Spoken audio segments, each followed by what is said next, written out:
Bonjour tout le monde, soyez les bienvenus à l'étude biblique de l'Assemblée chrétienne de Courcelles sur l'épître de Paul aux Romains. Et nous sommes arrivés au chapitre 13, donc il nous en reste plus que quelques-uns. Nous aurons bientôt terminé. La fois dernière, on a terminé le chapitre 12. Vous vous souvenez, la première grande partie de l'épître aux Romains, c'est les 11 premiers chapitres où il fait tout son développement théologique, doctrinal. Et puis au chapitre 12, on a commencé la section qu'on appelle parénétique, c'est-à-dire une section d'exhortation. Et ici, au chapitre 13, eh bien, on est encore dans ce cadre-là. C'est encore une section d'encouragement. Et je vais aussi la faire un peu comme je l'ai fait la fois dernière, avec des thèmes pour que ce soit un peu plus facile à suivre. Alors, on va d'abord commencer par lire le texte. Et donc, aujourd'hui, on va faire tout le chapitre 13. Hein, c'est seulement 14 versets. Et donc, on va voir donc aujourd'hui les versets 1 à 14, donc le chapitre 13 dans son entièreté. Lisons ensemble. Romains 13, 1 à 14. Que toute personne soit soumise aux autorités supérieures, car il n'y a point d'autorité qui ne vienne de Dieu, et les autorités qui existent ont été instituées de Dieu. C'est pourquoi celui qui s'oppose à l'autorité résiste à l'ordre de Dieu, résiste à l'ordre que Dieu a établi, et ceux qui résistent attireront une condamnation sur eux-mêmes. Ce n'est pas pour une bonne action, c'est pour une mauvaise que les magistrats sont à redouter. Veux-tu ne pas craindre l'autorité? Fais le bien, et tu auras son approbation. Le magistrat est le serviteur de Dieu pour ton bien, mais si tu fais le mal, crains, car ce n'est pas en vain qu'il porte l'épée, étant serviteur de Dieu pour exercer la vengeance et punir celui qui fait le mal. Verset 5. Voilà, verset 5. Il est donc nécessaire d'être soumis non seulement par crainte de la punition, mais encore par motif de conscience. C'est aussi pour cela que vous payez des impôts, car les magistrats sont des ministres de Dieu entièrement appliqués à cette fonction. Rendez à tous ce qui leur est dû, l'impôt à qui vous devez l'impôt, le tribut à qui vous devez le tribut, la crainte à qui vous devez la crainte, l'honneur à qui vous devez l'honneur. Ne devez rien à personne si ce n'est de vous aimer les uns les autres, car celui qui aime les autres a accompli la loi. Verset 9. En effet, les commandements, tu ne commettras point d'adultère, tu ne tueras point, tu ne déroberas point, tu ne convoiteras point, et ce qu'il peut encore y avoir se résume dans cette phrase, dans cette parole, tu aimeras ton prochain comme toi-même. L'amour ne fait point de mal au prochain, l'amour est donc l'accomplissement de la loi. Verset 11. Cela importe d'autant plus que vous savez en quel temps nous sommes, c'est l'heure de vous réveiller enfin du sommeil, car maintenant le salut est plus près de nous que lorsque nous avons cru. Verset 12. La nuit est avancée, le jour approche, dépouillons-nous donc des œuvres des ténèbres et revêtons les armes de la lumière. Marchons honnêtement comme en plein jour, loin des orgies et de l'ivrognerie, de la luxure et de la débauche, des querelles et des jalousies. Mais revêtez-vous du Seigneur Jésus-Christ et n'ayez pas soin de la chair pour en satisfaire les convoitises. Voilà, donc ça c'est notre texte pour aujourd'hui. Nous allons donc diviser notre étude en trois morceaux. Premièrement, une petite introduction sur le contexte du chapitre 13, et puis on va voir les versets les uns après les autres, et enfin, eh bien, on verra comment ça s'applique à notre contexte moderne. Donc en premier, le contexte. Alors, rappelez-vous, cette épître donc aux Romains, elle a été écrite dans un contexte politique particulier. C'est le contexte où l'empereur Claude avait renvoyé, expulsé tous les Juifs de Rome. Et on en voit d'ailleurs un indice dans le livre des Actes au chapitre 18 et au verset 1 à 3, où Paul est en voyage et il va quitter Athènes, il va se rendre à Corinthe, et c'est là qu'il va trouver un juif qui s'appelle Aquilas, originaire du Pont, récemment arrivé d'Italie avec sa femme Priscille, parce que Claude avait ordonné à tous les juifs de sortir de Rome. Et Paul va se lier avec eux, et comme il avait le même métier qu'eux, il demeure chez eux et travaille ensemble à fabriquer des tentes. Et donc ça c'est le contexte politique de notre épître aux Romains, on l'a déjà dit depuis le commencement, c'est le contexte où à Rome, pendant tout un temps, il n'y avait plus que des chrétiens euh, et il n'y avait plus de juifs, parce que les juifs avaient été expulsés. Et puis on voit un retour des juifs, où les juifs reviennent à Rome, Et donc, il y a le vivre ensemble qui devient compliqué, puisqu'on a vécu pendant un bon moment séparés. Les judéo-chrétiens ont été expulsés, mais les pagano-chrétiens sont restés. Donc l'Église de Rome s'est développée indépendamment de ses racines juives. Donc ça, c'est le contexte dans lequel on est. Et alors, il y a évidemment une difficulté à s'entendre et il y a parfois des petits problèmes sur la vision politique, hein, sur comment on fait pour vivre dans cet empire romain qui n'est pas du tout sympathique avec nous. Alors, euh, Paul va développer dans ce chapitre 13 un enseignement sur la soumission aux autorités et peut-être qu'il essaye en fait d'empêcher un zèle révolutionnaire, hein, qui pourrait se développer, influencé peut-être par les juifs messianiques qui ont été récemment expulsés et qui reviennent à Rome et qui peut-être n'ont pas une attitude paisible. C'est une hypothèse, évidemment, on ne peut pas se mettre dans la tête de Paul, mais c'est ce que les commentateurs pensent. Alors, on va voir donc les versets 1 à 14 petit à petit, et on va développer cette idée-là au fur et à mesure. Et donc, le verset premier, que toute personne soit soumise aux autorités supérieures, car il n'y a point d'autorité qui ne vienne de Dieu, et les autorités qui existent ont été instituées par Dieu. Alors, le verbe qui est utilisé ici pour se soumettre, c'est un impératif passif moyen, ça veut dire se soumettre volontairement. Nous sommes appelés à nous mettre en dessous, à nous soumettre volontairement. Ce n'est pas une soumission par la force, hein, c'est une soumission euh, euh, avec notre consentement. Un chrétien devrait être soumis aux autorités. Il ne devrait pas être réactionnaire, rebelle, revanchard.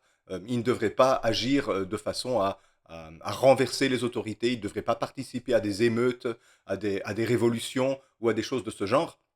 Le chrétien doit reconnaître la place de l'autorité établie au-dessus de lui. Et pour Paul, donc, ça renvoie à cette idée que Dieu a établi les autorités et les institutions politiques. Ça, il ne parle pas là des personnes, il parle de la structure, il parle du fonctionnement de la société. La société a besoin d'une structure d'autorité pour pouvoir fonctionner. Si chacun fait ce qu'il veut, eh bien c'est l'anarchie. Et donc il faut qu'il y ait un certain ordre social. Et on voit Paul va développer ça à travers toutes ses épîtres, l'idée qu'il y a l'empereur, puis évidemment il y a toutes les instances locales d'autorité, puis il y a le père de famille, la mère de famille, il y a les enfants, et enfin il y a les esclaves. C'est la société romaine comme elle était à cette époque-là, et c'est nécessaire au fonctionnement de la société de respecter cela et de ne pas renverser les structures en place. Ce n'est pas le rôle du christianisme de renverser les tyrans, ça, c'est la main de Dieu qui le fait, l'Écriture le montre vraiment bien. Dieu est donc vu comme l'auteur de l'ordre social. Et on peut voir là donc une vision de la providence divine. Dieu a prévu et a pourvu au bien de la société à travers l'ordre social qu'il a permis de voir le jour.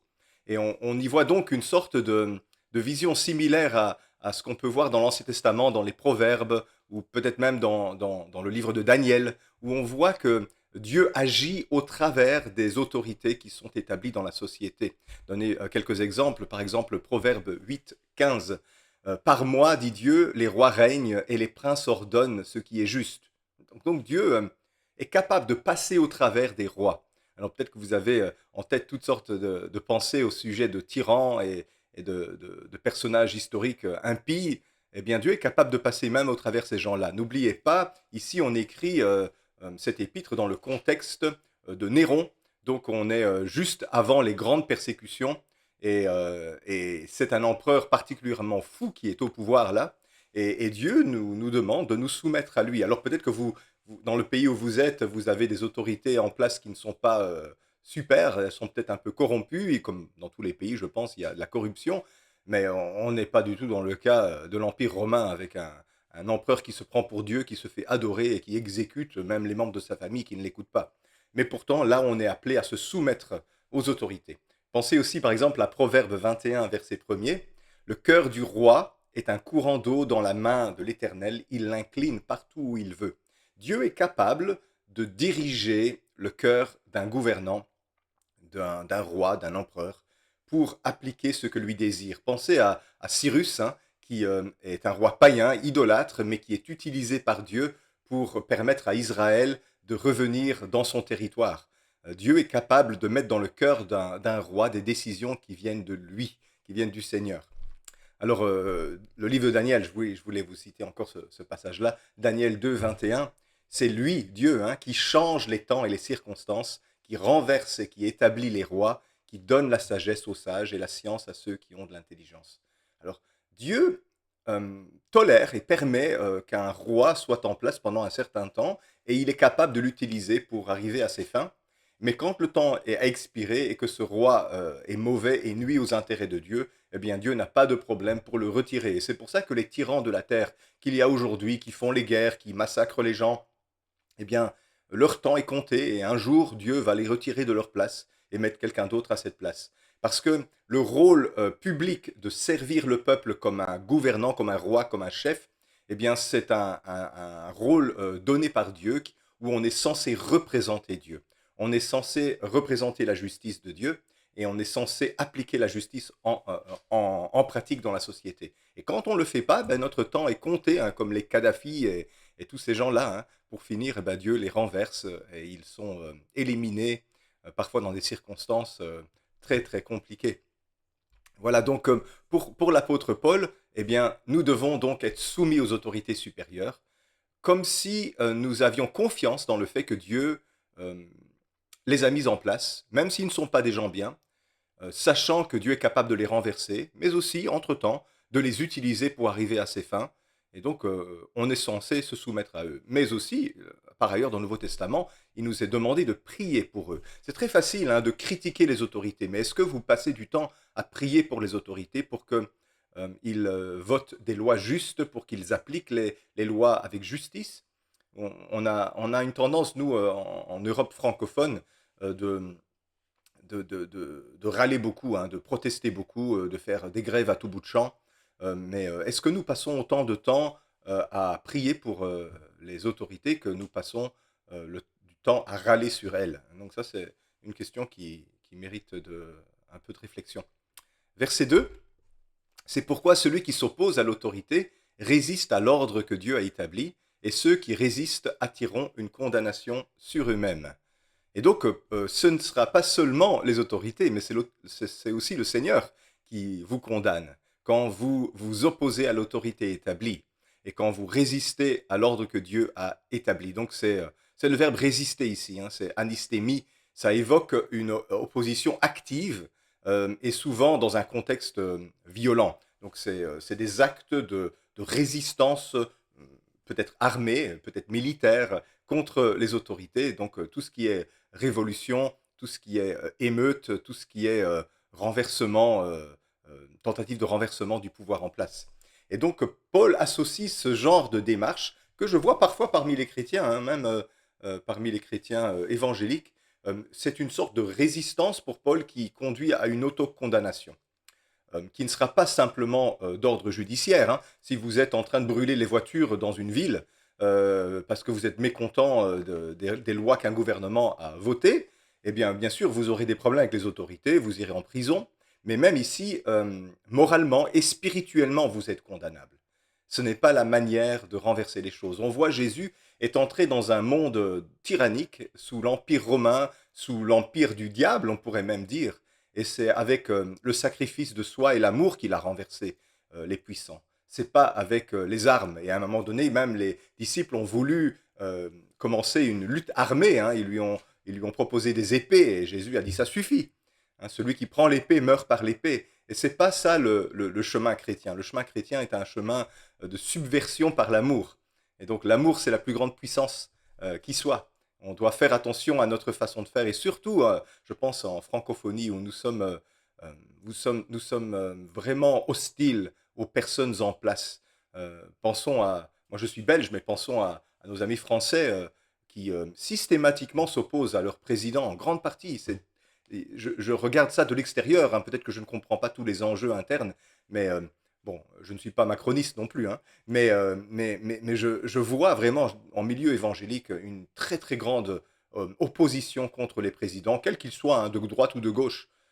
Il est directement impopulaire Ok, s'il fait des erreurs, on est en démocratie, on a le droit de le contester, mais est-ce qu'on n'a pas une hostilité contre l'autorité là derrière, hein, qui pourrait remonter, ne soyez pas fâchés, hein, mais à la Révolution française où on a renversé les autorités civiles et religieuses pour, introduire d'autres valeurs qui, je ne sais pas si elles sont vraiment meilleures que celles qu'il y avait avant. Hein. Donc nous, en Belgique, on a encore un roi. Bon, c'est un roi symbolique, hein, il n'a pas de pouvoir, il coupe les rubans, mais, mais c'est un garant de l'unité de notre nation qui se diviserait très facilement sans lui. Et je crois qu'on on doit peut-être réfléchir à notre attitude. Hein. Ça ne veut pas dire d'approuver tout ce que les présidents font. Et on a le droit d'avoir une politique plus de gauche ou plus de droite. Hein. Ce n'est pas important, ça, c'est pas ça. Je ne dis pas d'extrême gauche et d'extrême droite, hein, mais on a le droit d'avoir ses opinions politiques, mais on doit respecter, honorer et ne pas résister agressivement aux autorités. C'est pas comme ça que nous allons gagner le combat. Versets 3 et 4. Ce n'est pas pour une bonne action, c'est pour une mauvaise que les magistrats sont à redouter. Veux-tu ne pas craindre l'autorité, fais le bien et tu auras son approbation. Le magistrat est serviteur de Dieu pour ton bien, mais si tu fais le mal, crains, car ce n'est pas en vain qu'il porte l'épée, étant serviteur de Dieu pour exercer la vengeance et punir celui qui fait le mal. Alors, on voit maintenant, particulièrement parmi la jeunesse, une haine de la police. En Belgique, parfois, les jeunes dans les banlieues, dans les cités, caillassent les ambulances, les pompiers. Le principe, là, je vois pas. Il y a quelque chose de malsain, quoi. Il y a une révolte contre l'autorité. Les professeurs dans les écoles sont maltraités. Ici, encore cette semaine, en Belgique, il y a des conducteurs de bus qui se sont fait agresser. Le principe, là, derrière, c'est quoi? C'est l'anarchie, c'est le rejet de toute forme d'autorité. Donc, qu'est-ce qu'on veut? On veut une société en désordre où chacun fait ce qu'il veut, où tout le monde vole, tue et viole sans pouvoir, sans qu'il y ait de représailles, dans un contexte d'impunité complète. Ça serait, je pense que ça, si ça c'était la vérité, si ça se passait ainsi, on serait les premiers à se plaindre. Hein, ouais. Voulons-nous vraiment un Far West où chacun fait justice comme il en a envie?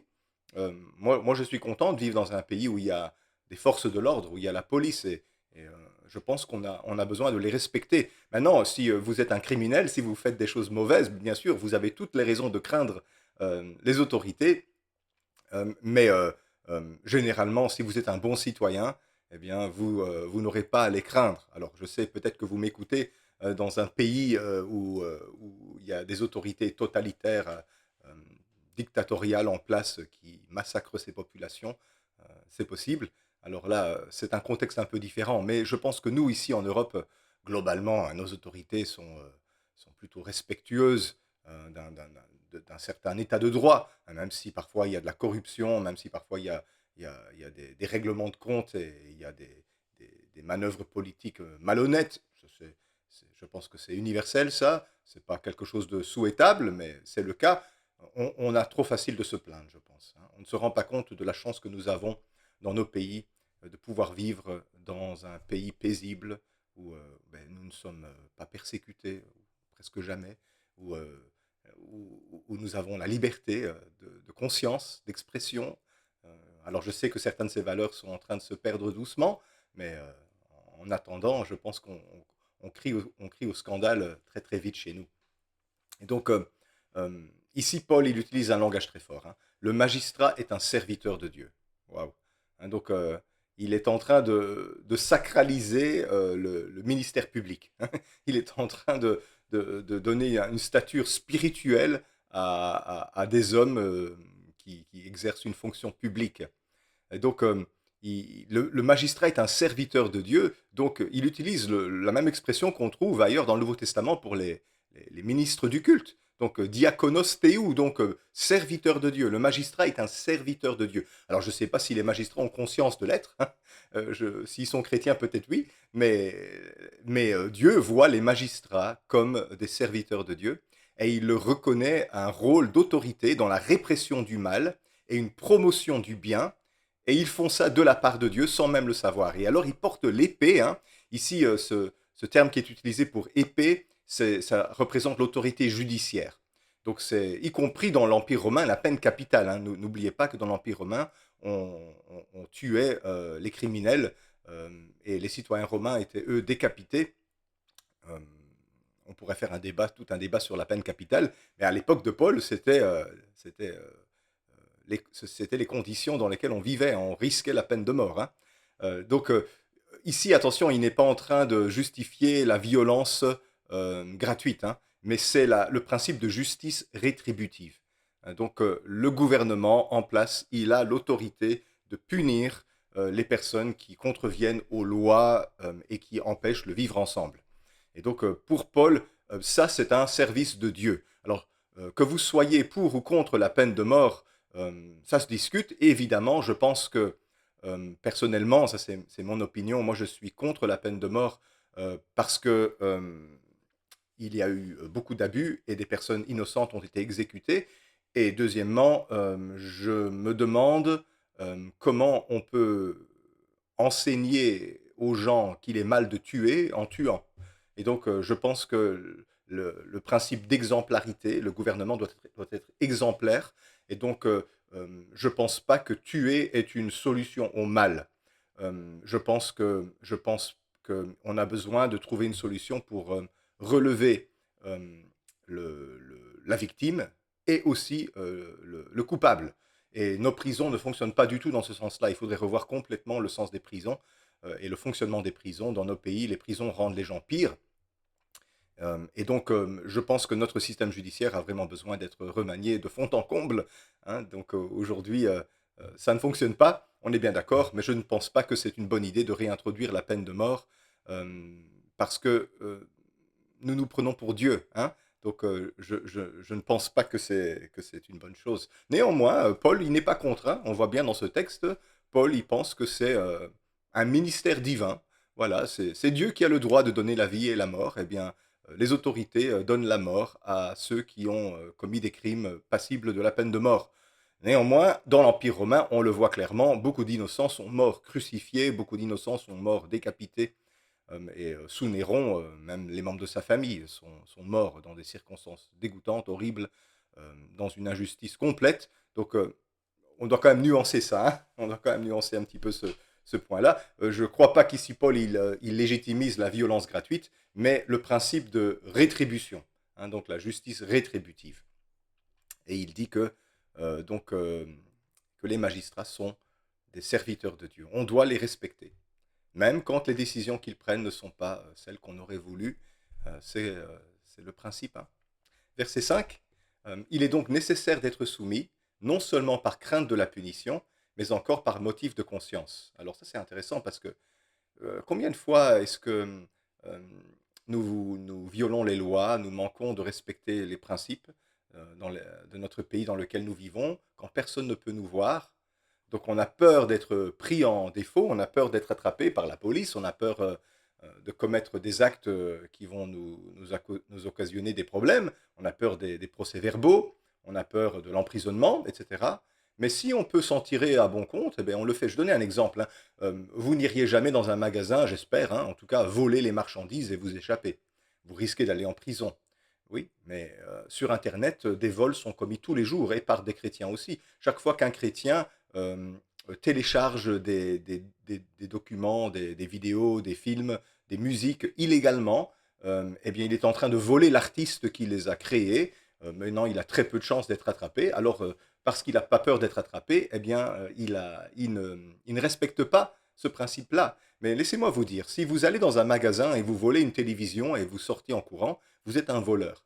Oui. Et si vous téléchargez des films illégalement et que vous les regardez, eh bien, vous êtes aussi un voleur. Vous êtes en train de priver un artiste de l'argent qu'il a le droit d'avoir pour ce qu'il a produit. Alors moi, mon principe, c'est celui-ci. Si vous n'êtes pas prêt à payer pour une chose, eh bien, vous ne devriez pas non plus en profiter. Voilà. Donc pour moi, j'espère que ça va faire réfléchir certaines personnes. Si vous téléchargez illégalement des choses sur Internet, eh bien, vous êtes un voleur. Si vous installez l'IPTV, comme beaucoup de personnes en Belgique le font, qui permettent de pirater toutes les chaînes, ils ont toutes les chaînes gratuitement avec ça, eh bien, vous êtes un voleur, hein. C'est un vol et Dieu ne vous tiendra pas pour innocent à cause de ça. Et même si vous vous justifiez en disant oui, mais on nous vole aussi, ben, voler un voleur, c'est aussi un vol. Donc il faut être soumis aux autorités, non pas par peur de la punition, donc non pas seulement quand on risque d'être attrapé, mais aussi par motif de conscience envers Dieu. Et donc on se demande parfois pourquoi on a mauvaise conscience et on ne se rend pas compte que peut-être il y a des choses que le Saint-Esprit nous reproche où nous ne nous comportons pas d'une manière juste et sainte comme Dieu nous le demande. Donc l'obéissance ne doit pas être fondée uniquement sur la peur, hein, elle doit être fondée sur une intériorisation morale. On doit avoir une conscience façonnée par l'Évangile.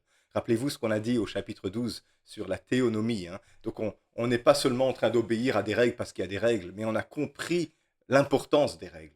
Ainsi, pour revenir sur le vol, si vous étiez écrivain ou artiste ou cinéaste, ben, et que vous perdiez 2 tiers de vos revenus parce que les gens piratent vos productions, vous ne seriez pas content. Ne faites pas aux autres ce que vous ne voudriez pas qu'ils vous fassent. C'est un principe moral important. Hein. Verset 6, verset 7. C'est aussi pour cela que vous payez les impôts. Aïe, aïe, aïe, oh là là, ça va faire mal ça. C'est aussi pour ça que vous payez les impôts, car les magistrats sont des ministres de Dieu entièrement appliqués à cette fonction. Rendez à tous ce qui leur est dû, l'impôt à qui vous devez l'impôt, le tribut à qui vous devez le tribut, la crainte à qui vous devez la crainte, l'honneur à qui vous devez l'honneur. Aïe, aïe, aïe. L'impôt comme service à Dieu. Paul estime que l'impôt, ce n'est pas un cadeau que vous faites au gouvernement, c'est un dû. Vous avez une dette, c'est ce que vous leur devez. Et dans le langage de Paul ici, il est en train de dire que vous êtes en train de payer, de soutenir les figures politiques qui gouvernent dans nos pays, qui sont, aux yeux de Dieu, des ministres, des serviteurs. Ils sont des serviteurs de Dieu au service du Seigneur pour la population. Et donc pour Paul, nous avons une dette, c'est-à-dire que nous leur devons l'impôt. Alors attention ici, le terme qu'il utilise dans ce texte pour les ministres, c'est pas le même terme qu'on avait vu tout à l'heure. Ici, c'est le terme qui se dit leiturgoi, donc c'est un terme sacré ça.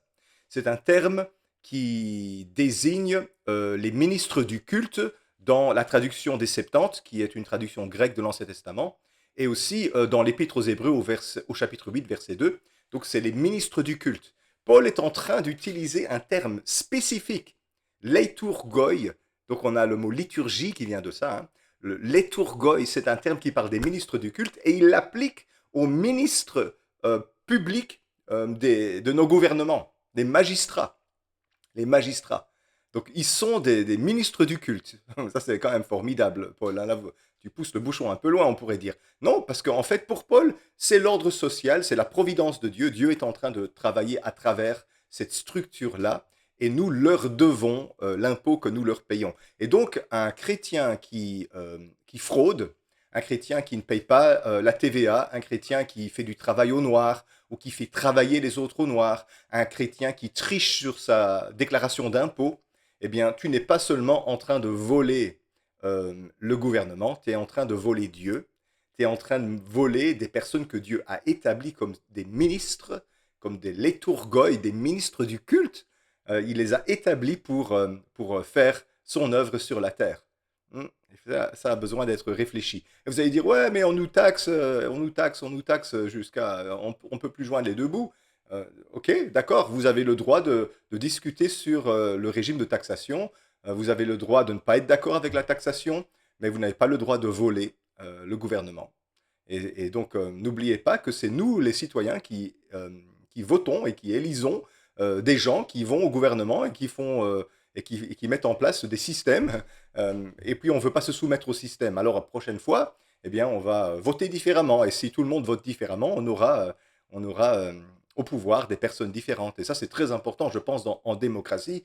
C'est cette idée que c'est le peuple qui gouverne, et donc le peuple délègue une autorité aux personnes élues pour qu'elles servent la population de leur part.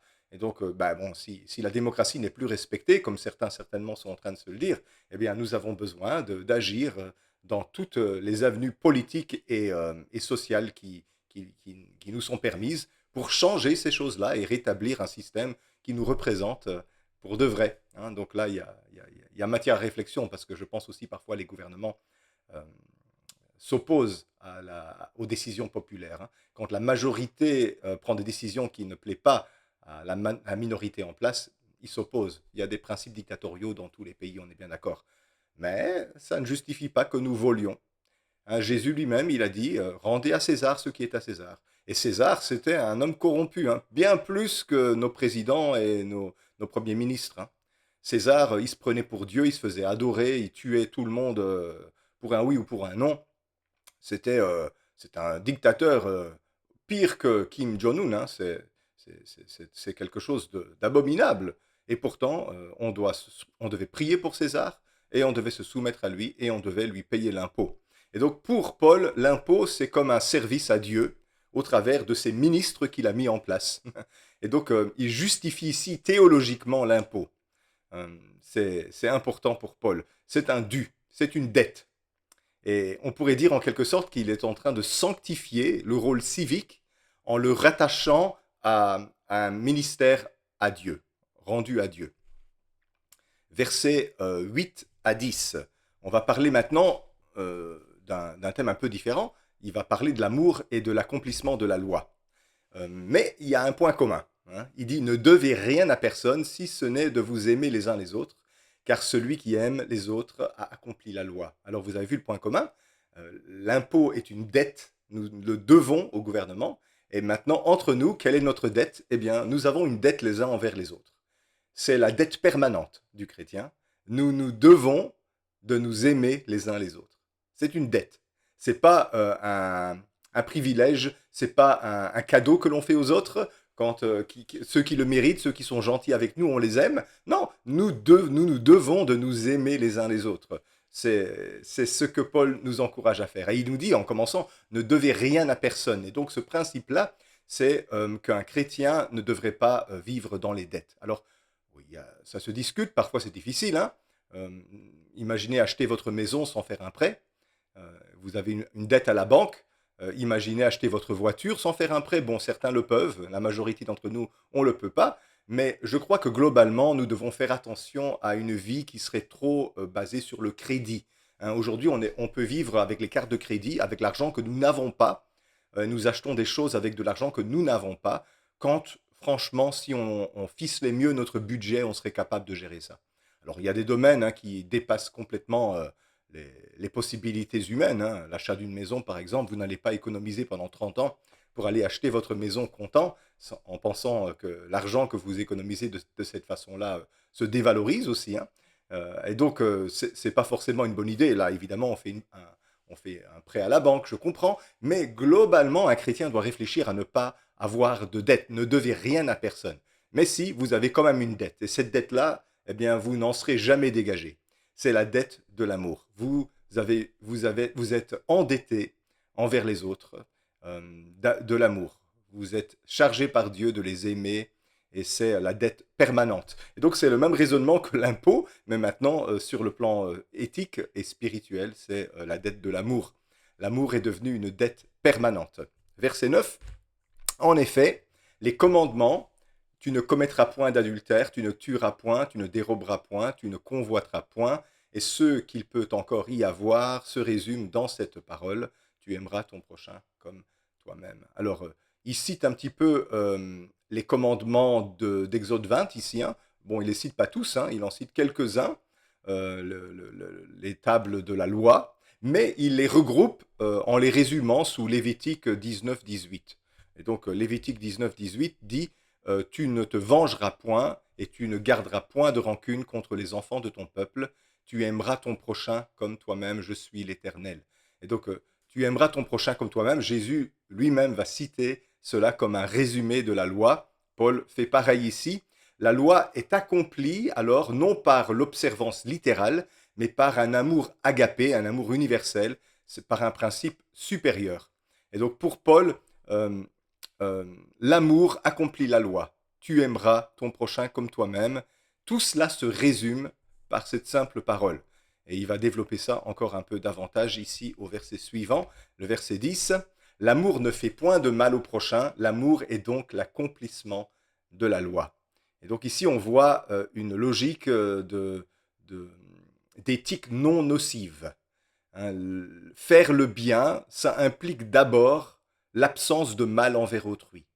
Hein, c'est déjà un bon début. Avant de penser à commencer à faire du bien aux autres, essayons déjà de ne faire de mal à personne. Ne fais pas aux autres ce que tu ne voudrais pas qu'ils te fassent.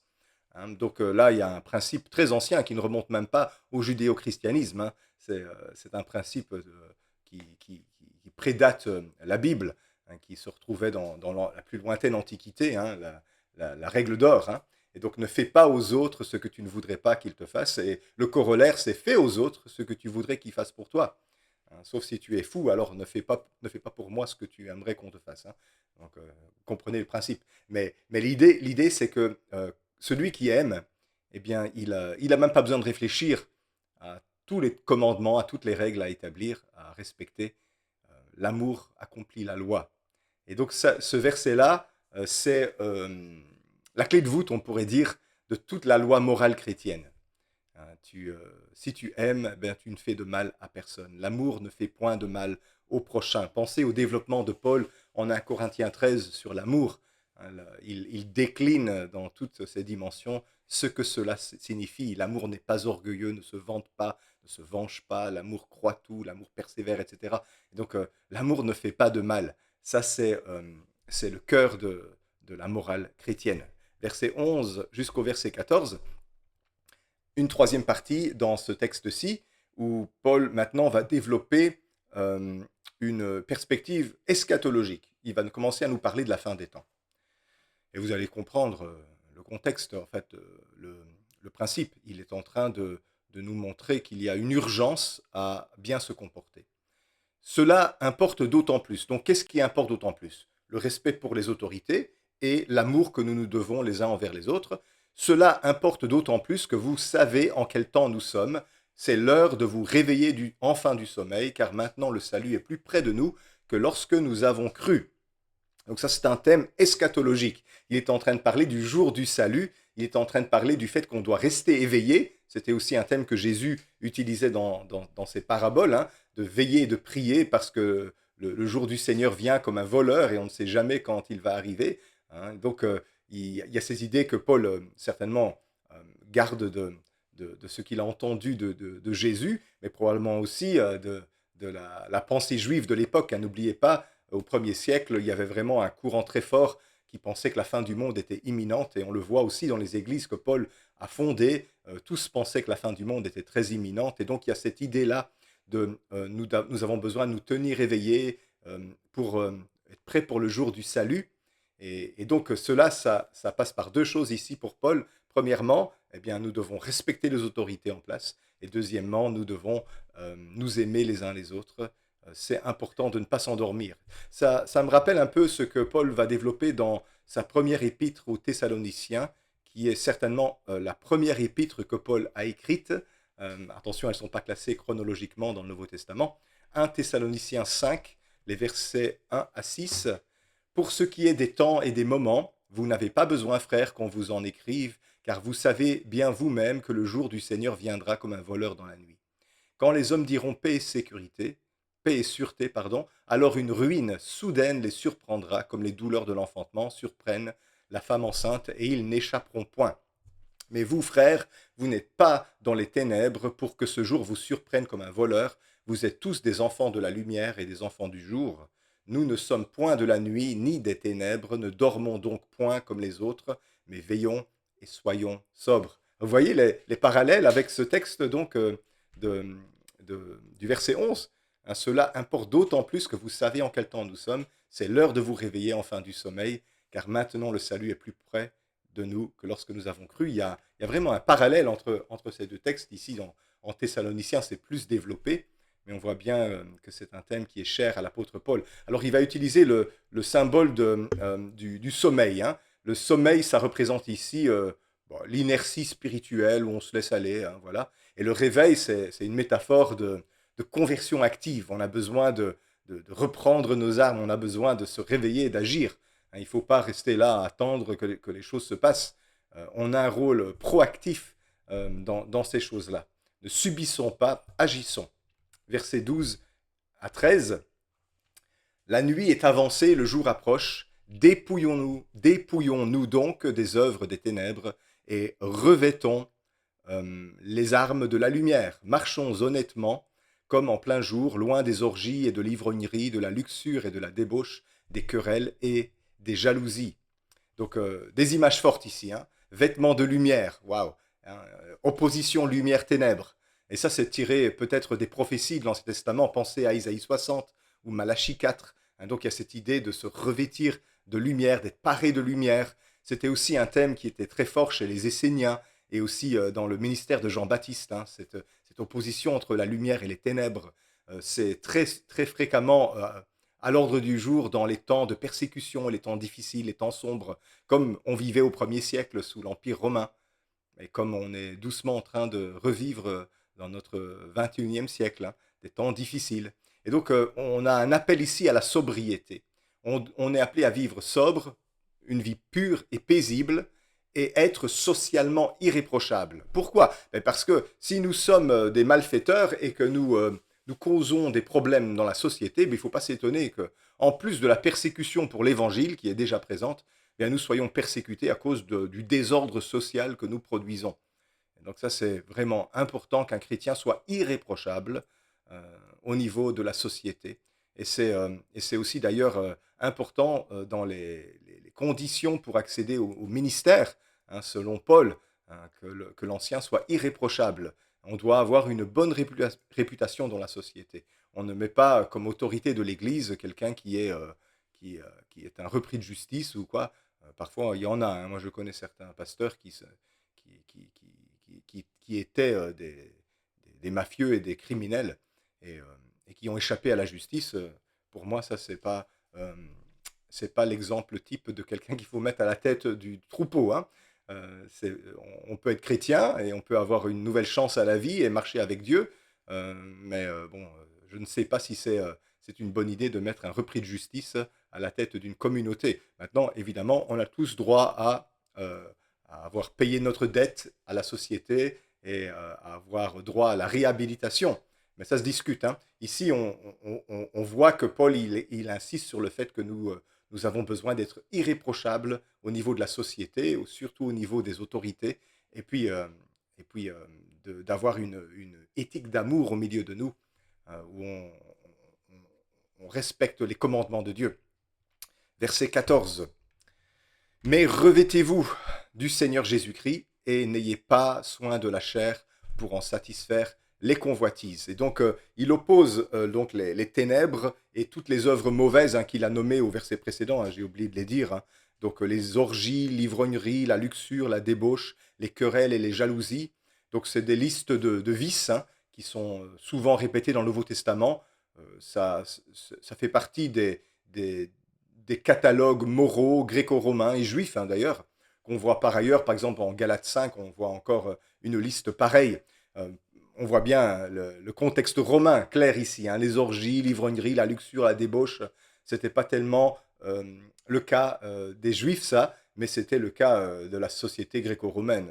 Et donc, pour Paul, nous devons être irréprochables.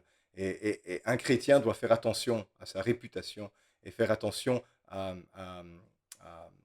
montrer aux yeux du monde, aux yeux de la société, qu'il défend des valeurs supérieures.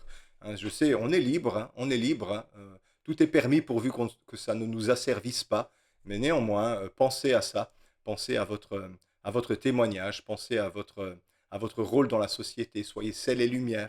Il vaut mieux parfois s'abstenir de certaines choses plutôt que d'ouvrir des portes à la critique ou au jugement, ou peut-être parfois encourager d'autres personnes qui ont la conscience faible et qui vont tomber à cause de notre liberté. Soyons sobres, purs et paisibles, vivons des vies irréprochables. Et alors, comment on fait ça? Pour Paul, on revêt le Seigneur Jésus-Christ. Et là, Jésus comme vêtement, ça c'est un thème qui traverse le Nouveau Testament. Hein. Revêtez Christ. Donc on se dépouille des œuvres de la chair et on s'habille de Jésus-Christ.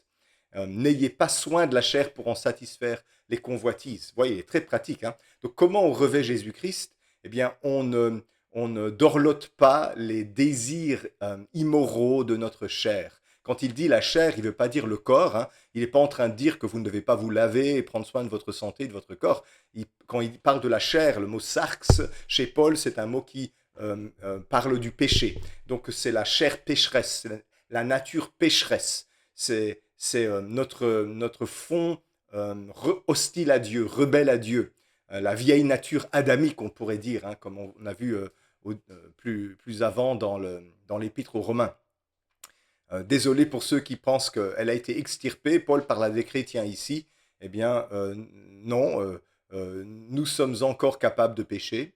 Nous ne sommes pas encore arrivés à la perfection. La vieille nature existe toujours et elle est réduite à l'impuissance par la victoire de Jésus-Christ et par la communion du Saint-Esprit. Mais si nous n'y prenons pas garde, elle ressurgit. Hein, comme disait Luther, le vieil homme est noyé dans le baptême, mais qu'est-ce qu'il sait bien nager, hein?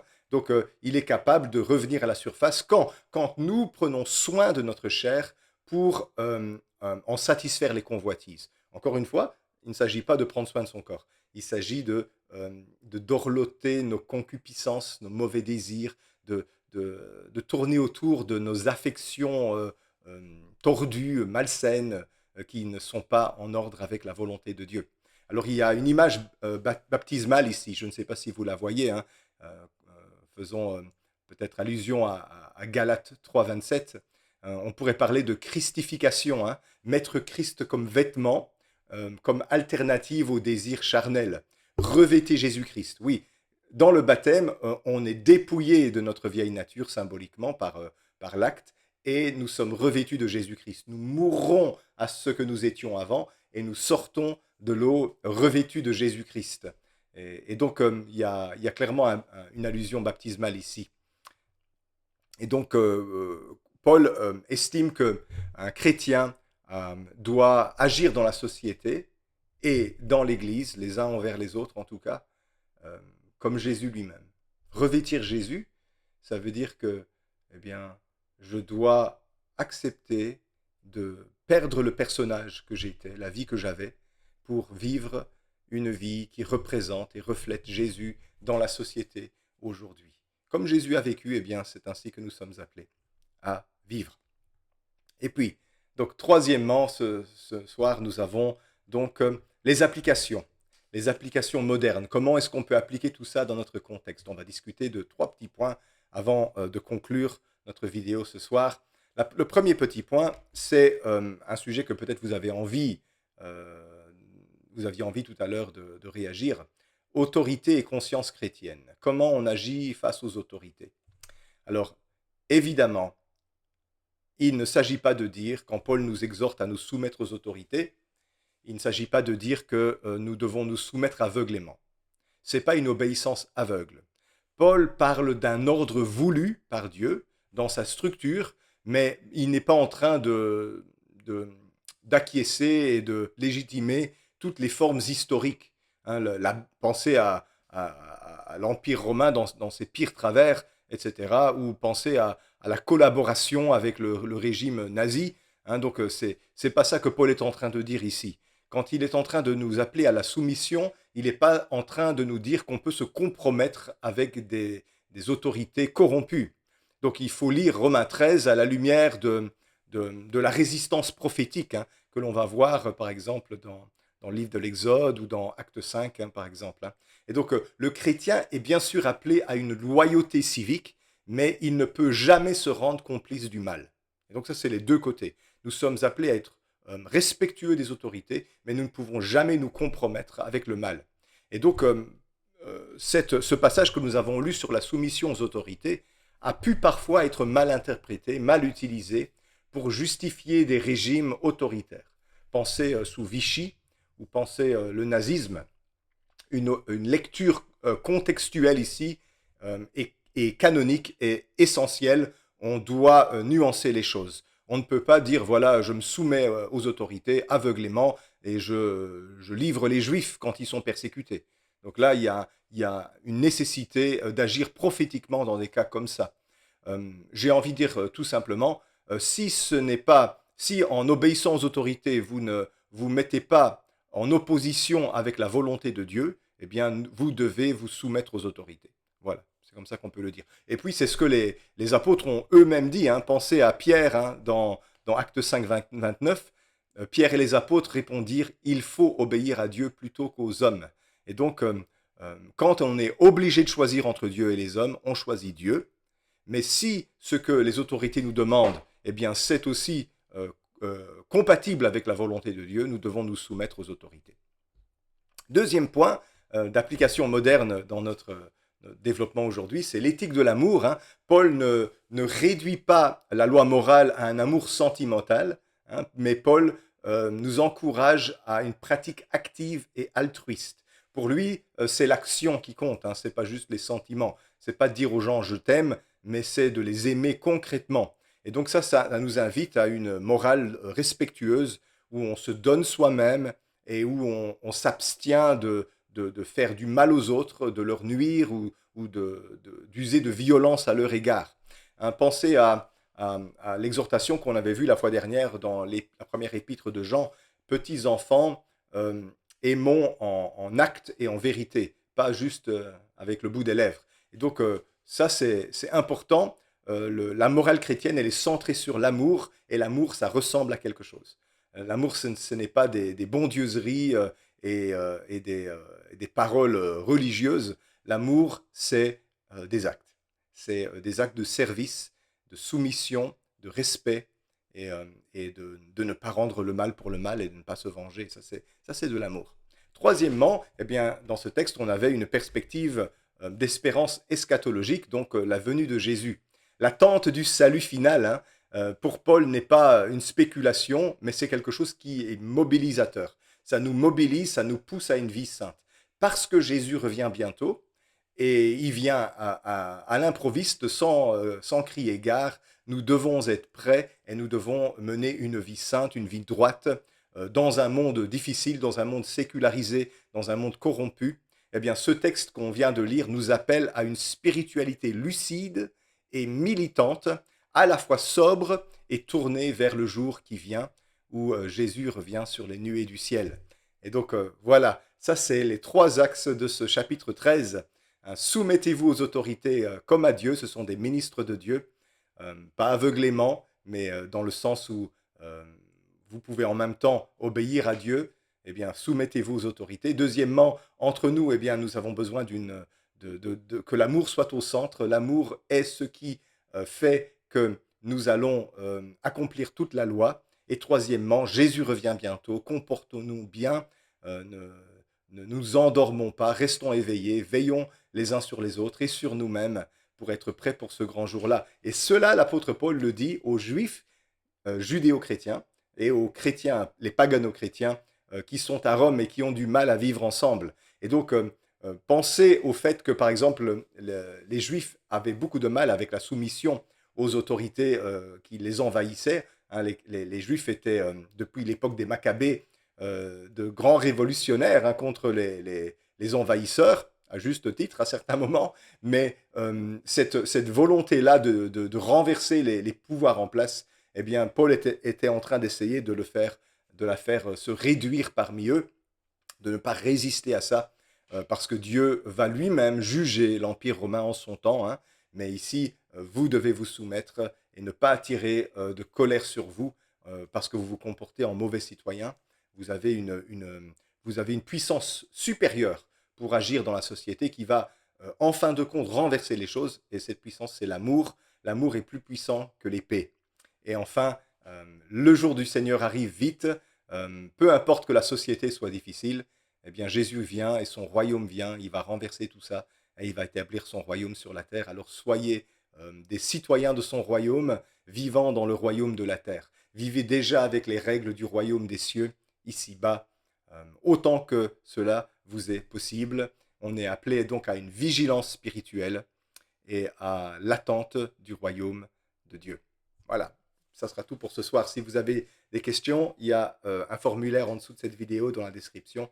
Notez votre prénom et la question et j'incorporerai la réponse dans le prochain épisode la fois prochaine. En tout cas, je vous souhaite de passer une bonne fin de journée et à bientôt. Que le Seigneur vous bénisse.